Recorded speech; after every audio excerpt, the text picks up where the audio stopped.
Saudara, kawanan gajah liar kembali merusak area perkebunan warga di Desa Belangpanti, Kecamatan Payabakung, Aceh Utara sejak sepekan terakhir. Aktivitas gajah liar diduga kuat karena hutan lindung yang menjadi habitat mereka semakin sempit akibat adanya aktivitas perambahan hutan.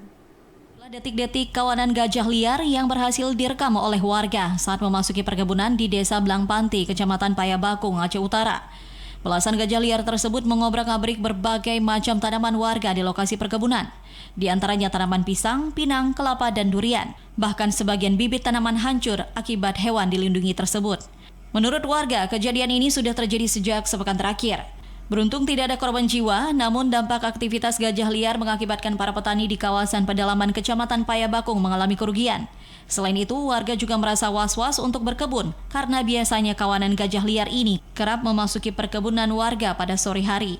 Menurut petani, kawanan gajah kerap masuk ke perkebunan warga karena diduga kuat akibat hutan yang menjadi habitat gajah liar terus mengalami kerusakan akibat perambahan hutan. Karena dia nggak tahu kemana lagi, hutan nggak ada lagi di sini. Jadi ini sekarang dia lagi turun ke kebun masyarakat. Jadi semua pisang-pisang, durian, yang tanaman-tanaman yang kita tanam di sini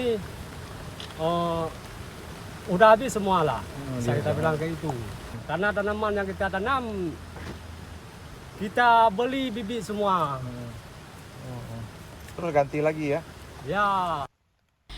Para petani pun kesulitan mengusir gajah liar karena khawatir akan mengancam jiwa, sehingga mereka meminta agar pemerintah segera mengatasi persoalan ini.